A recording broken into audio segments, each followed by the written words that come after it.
you should know is I teach intermediate accounting 1. Mm-hmm. And there's a lot of people your age that are in my classes. So I would, if you're that lecture type person, I would rather see you sitting in the Boise State classroom, because you'll find peers and not try to classify yourself as an adult learner, because quite honestly, you're younger than some of our adult learners that are in the mainstream classrooms. Yeah. But we have a lot of people who come back. We have a lot of people who come back for second degrees. You know, they'll get a first degree and they'll go out and work for a while, and then they come back. And we just had a student graduate who had a PhD in education. Oof. You know, and she came back, and she has a family in that. Yeah. She's one of our best students too. And of my adult learners, you're really on the young side. Honestly. Yeah, great. Well, that's good. I'm ages older than most of my peers at CWI. Oh, well, But at Boise State, the students are used to people your age, and they actually somewhat, you become their hero because you're more motivated and you've got life experience. They kind of gather around our adult students because you become a role model to them. Does that make sense? Yeah, it does. But yeah, anyway, to answer your question, just, yes, I mean, we have all of the core important accounting topics, classes that you need to have in an accounting program to be successful. This is the 4th different university that I've taught at over my 30-year career so far. And we have just as good a program as any of those places. So yeah, we got great teachers. They care a lot about their students. You will be prepared for the exam. Yeah, so there's something called Aacsb Accreditation, which you may or may not have heard of, but I have heard of them. It's sort of the paper on accreditation. Yeah, well, so Aacsb is the premier business accreditation that exists. And our accounting program, well, so the College of Business has Aacsb accreditation here, and so does the accounting department. There's 2 levels of Aacsb accreditation you can have. One is for the college as a whole, and the other is for accounting departments. You can have that as an additional accreditation. And we have that. So it's approximately somewhere between 1% and 2% of all of the accounting programs in the world have that, and we do. Okay. So, I mean, the only 3 in the state that have it are the 3 main state universities. So we have it, Idaho State and U of I. Okay. NNU, C of I, all the rest of them, they don't. So we have a very strong, good program. I mean, it's the biggest in the state, so you'll do fine here. Okay. Cool. In addition to the academic part of this, you know, I'd like Kathy to talk about Beta Alpha Psi and explain what Beta Alpha Psi is. And we have one of the premier accounting fraternities in the country, and I'm not exaggerating by that, because they continue to receive outstanding chapter awards, and it's amazing. So tell her a little bit about what Beta Alpha Psi does. So I'm the advisor for Beta Alpha Psi, and it's accounting, finance, and ITM. There's over 300 programs across the world, and I'd say we're definitely in the top. We've been designated the top a couple of years, and our students receive honors on a fairly regular basis. And it's where we expose, one, you develop a group of students that you hang out with the members who are all top students and motivated, which I think is important. And then We expose you. One, we visit a lot of companies and the firms in order for you to talk to people working in the profession and different types of jobs in the profession, so that you know what opportunities are there, and you get to network and meet them both before you're recruiting, so that once you decide what area you want to go into, you've made some contacts already and you've talked to them on an individual basis, so that it's not quite, they know who you are before you walk in to ask and recruit for a job. Right. Okay. But, we take our members to regional conference. We also, our officers go to a national conference. One of the other things, other than Beta Alpha Psi, that our department's very cohesive and very student oriented. And you're commenting that you like the face-to-face, you like to be able to be on campus, you like that environment. I think most of the accounting students will say that our faculty is very open door and very much is engaged in wanting you to succeed. So, you can come and meet with us anytime, within reason. Right.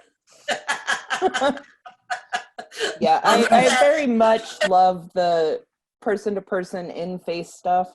I did my first few semesters at CWI completely online because I was living in Weiser.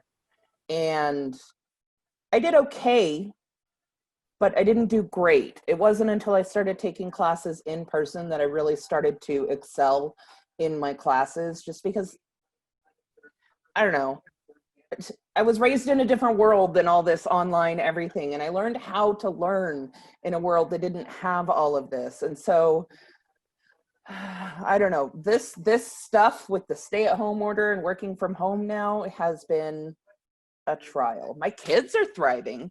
They're doing great. I am doing okay. I'm doing okay. I'm still passing my classes, so this is good.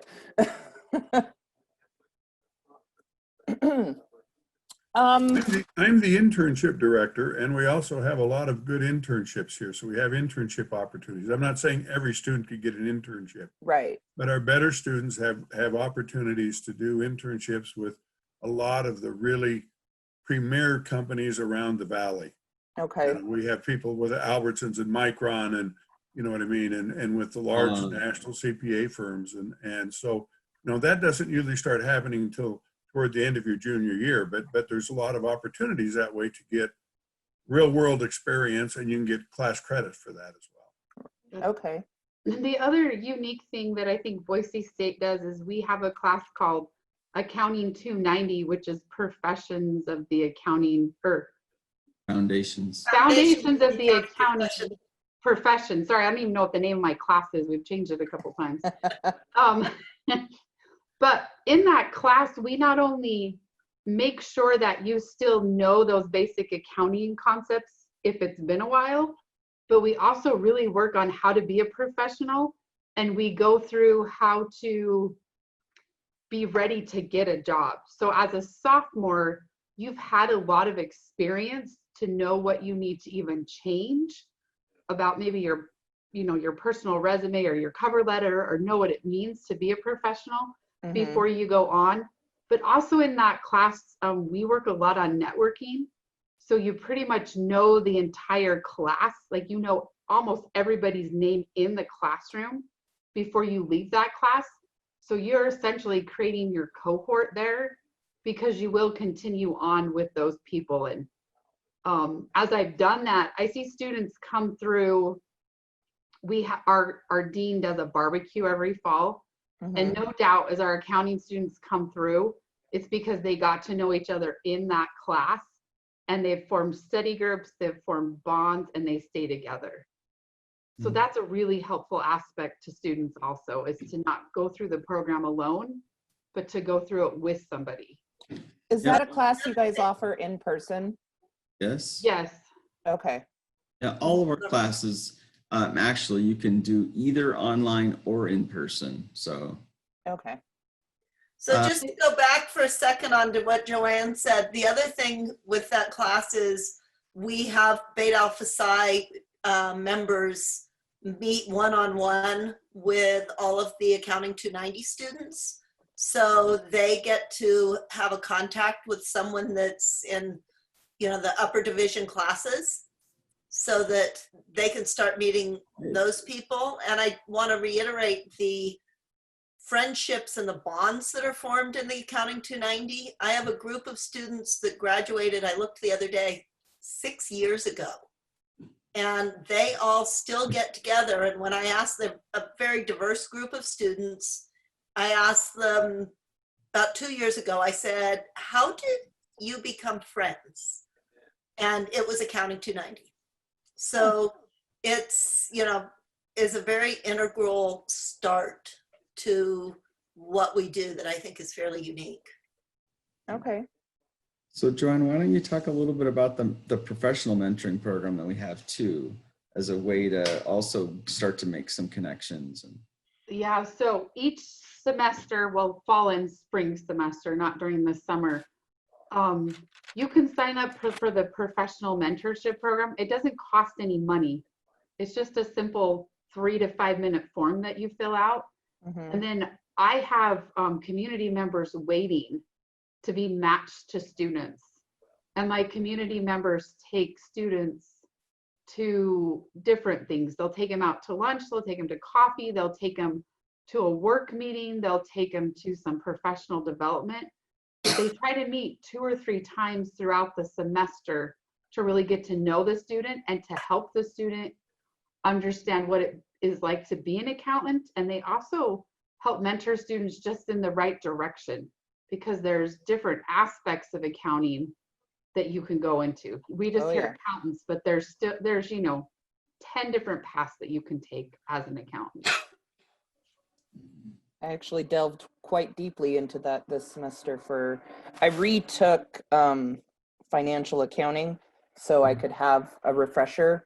Plus I got a B in it and I'm like, let's take it again and get an A because that'll just help improve my GPA. I also I am an embedded tutor in that class. So it was all a big joint thing, but one of the requirements was a paper that delved deeply into one specific part of accounting. And so, yeah, I'm aware there's a lot of paths that you can go in. right, and so the mentoring program is designed to kind of help open students' eyes to that a little bit. And also it's a thing that you can do as many semesters as you would like. And each semester you'll be connected with a different person. Oh, cool. And so you'll, you know, as a result, be able to learn about, you know, different people's career paths and opportunities that they've had. And it just helps you, you know, expand those horizons even more. So yeah, it's a great program that we started now, I don't know, probably 10 years ago. It's a really good thing. So yep, that's a good thing to think about. It's not for credit. It doesn't cost anything, as Joanne said, and it's a very low time commitment, intentionally so. So it's something that works for you and for the business professionals. So it's 2 or 3 meetings during the course of a semester, and I'm sure some of those relationships probably continue beyond the end of the formal mentoring program of the semester, but whether they do or not, you have an opportunity to meet them then and learn from them. And then say, if you want to do it again, you're more than welcome to do it, and you can do it as many times as you'd like. So, okay. There's one other thing I want to talk about. You may not want to hear this right now, is what you're going to say your age, but the CPA, you said your goal is to become a CPA. And the reality is, in many ways, become a CPA now. You know, you'll go through the undergraduate, suppose you're really interested in tax. You'll take one tax and individual tax. Well, in order to move on, you need to have classes in corporate tax and estate and partnership and all kinds of other things like that.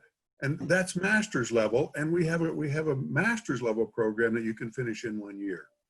And our students who go on into that master's program do very, very well on the CPA exam. Isn't that right, Troy? You know what I mean? You don't have to go that way, but it certainly is another option too in terms of that. Yeah, so it's as Fred was mentioning, it's a 1 year program if you're a full-time student. Right. And it just, so in a bachelor's degree, just out of necessity, you can only include so many classes because there's all the other ones you have to take too, right? Right. So we have the same number that any other program has, but you're just constrained by the number that can be. So you'll have, as Fred mentioned, one tax class or one audit class or one accounting systems class and so on. Anyway, so you're getting some of that foundation and some of those key principles. They're in the master's program. Then we have an advanced version, if you will, of each of these kind of key foundational areas in accounting, and it just allows you to gain a whole lot deeper dive into some of those topics. Tax probably being the best specific example, because there's just so much to know about tax if that's an area that someone is interested in. So, we've got like 6 or 7 different tax classes that are available amongst all the others. Anyway, so yeah, that's Can I just a put great one thing in there? The reason, Cassandra, that the master's is important sometimes is because when you graduate with your undergrad, you have 120 credits, but you have to have 150 to sit for the CPA. Right. Yeah. That I'm aware of. Okay. Right. So that is one reason to do it. There's other paths for getting to 150 credits, but that is a very good path, in part because of the extra in-depth accounting knowledge that you gain. And of course, the CPA exam is primarily about accounting knowledge. And so the more you can have, the better. Some of the other options for getting to 150 credits involve taking classes in other disciplines, which, I mean, it's great to have that knowledge. Nothing wrong with that. It just isn't designed to prepare you for the CPA exam because it's, some other discipline. So Right. Anyway. So what other questions do you have for us? I think that might be all of them. Nothing that I can think of. There's some things you guys have said that are new information for me and some things that I was already aware of. I am aware of the 150 hours. I was tentatively planning on doing accounting with a minor in economics, just because that's a personal passion of mine. And then if I did that with my previous schooling, I think that leaves me at like 11 credit hours short. And my, one of my professors, who's kind of been an advisor type person while I've been at CWI, says interning is a way to get credit hours as well. And so I was considering that, but I don't know. I may end up deciding that, if I probably am going to BSU. I just have that, what is it called? Decision paralysis. Like, is that the thing to do? But I may not end up doing. Yes, it is. You know what you're doing. Yeah. But I probably won't do a minor in economics, honestly, because time is short for me. It's not as short as it could be, I will say that. Sure. But for a first degree and getting into a career for the first time, I'm on the higher end of age for that. Yes. Doesn't mean anything. I still am going to have, once I'm done, 30 years of work that I can do doing the thing that I love. But do I really want to waste time learning things that won't put me further on my path, you know? And I probably don't. I just haven't made those decisions yet. I'm still in the middle of, like, it's crunch time for my semester at CWI right now. Everything is due in this next week and a half. So Busy time, isn't it? it is. Busy yes. time. Semester. Actually, I did have one question that reminds me. My impression of a master's degree is that once you're at master's level courses, it is a ton of writing. Is that an accurate assumption? Well, it might be in some majors. That's not really the focus in accounting. To Okay, do I'm happy to hear that. writing, you might have a little more, but you're not going to feel like that you're in now an English program or even a writing program. I don't think. There's no master's thesis. No, Oh, and yeah, there's no master's. You're not doing some dissertation and 20, 40, 50, 80, 100 page. You might do a short report for a class, like a research class, or my students will do maybe short, brief write-ups, findings from an analysis they've done. But writing is important. It really is, to communicate, but we're not doing it in an academic. Some master's programs are a little more academic oriented, where you have to produce almost a thesis, original research, and that's not, accounting is a profession. We're going to do our best to prepare you for the profession.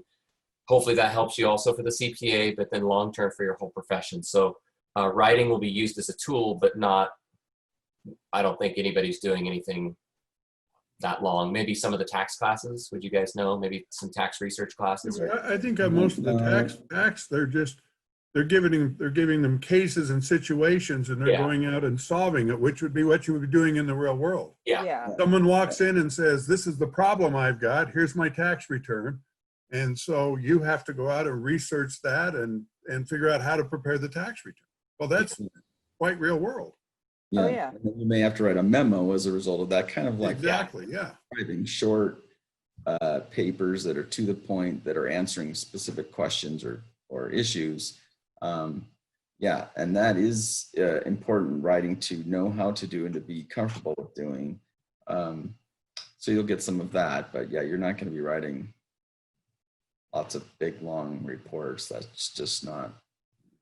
Well, Cassandra, you probably found in the online classes, you write a lot more, but that's probably because you have to write in the discussion boards, and it's a lot more text-based back and forth. And so, but I thought you were probably talking about more long reports that if we had any of those. I'm in a Science 101 class this term, getting my science credits done.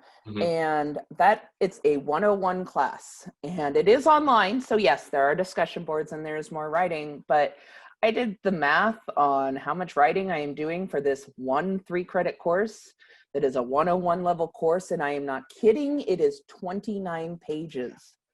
In like double-spaced word. My introduction post was 1,500 words, like minimum. Wow. And I can write well, I speak well, I know grammar, I can put a quick paper together, like a 3 to 6 page paper, no problem. I don't want to write 80-page documents or reports or, that's just not my bag. So in intermediate accounting, which is one of the first major classes you'd take, I have 2 1-page memos. That's it. Oh, nice. I love That's the whole class. I've heard about your 205 paper at CWI, and that's probably a bigger paper than most of our accounting classes have. Yeah, I think mine ended up being a 9-page. Yes, we're not at that level. I chose forensic accounting, and that's one that it was really difficult to concisely get all the information in, because it's I don't know, very nebulous. There's not one true path to it. So exactly. I teach the senior level auditing class, and I tell my students in writing, I want you to do the ABCs of writing. Always be concise. Accurate, brief, and clear.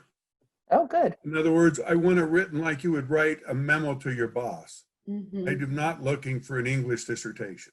Right. I want you to say, No if they mystery sent you novels. out to look up something and find something, what would you write to your boss? And that's what I want to see. I want it to be accurate, I want it to be brief, and I want it to be clear. I've got it. Cool. I'm liking everything that I'm hearing from you guys, so this is good. That's nice.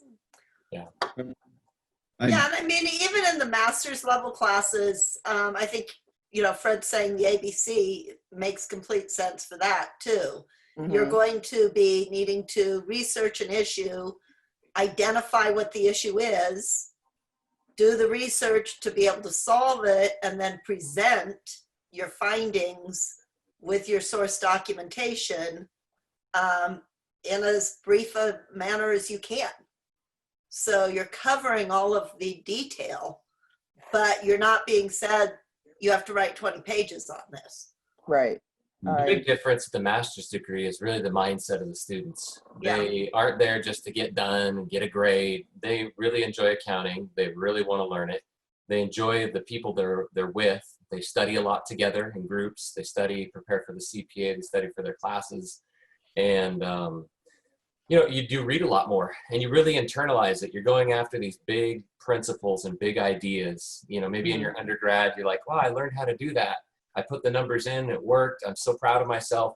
Now you're looking at a really higher level, both going, kind of seeing the forest from the trees and stepping back and saying, wow, what does this all mean? Where's the field heading? And as well as getting into more detail, more complexity. But it's just a different mindset. People are much more, they're into what they're doing. And sometimes you've probably seen this in your undergraduate classes where you have people just, you know, punching the card, so to speak. They just, oh, I got to get through, I got to get done. And that's the nice thing about graduate courses. You get in there and you're like, wow, I'm around like-minded people. We're all going for something a lot higher. It's really a lot more motivating, I think.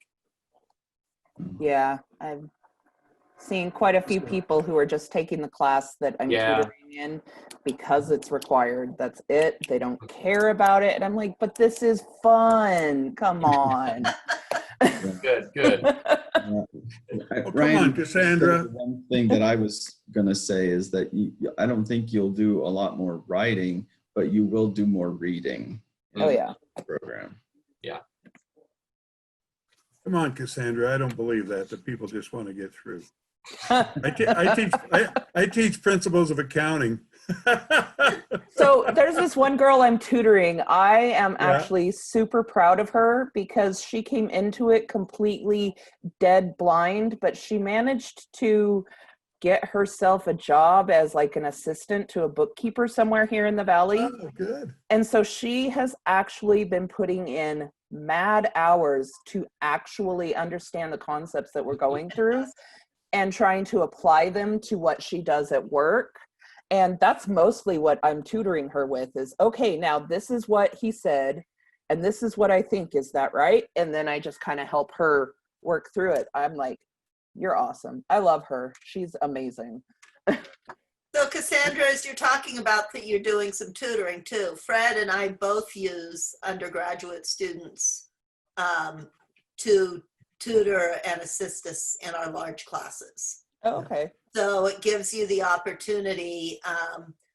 Fred's are both paid. I've gone to where I'm trying to have a tutor for every 15 to 20 students in my classes during class time.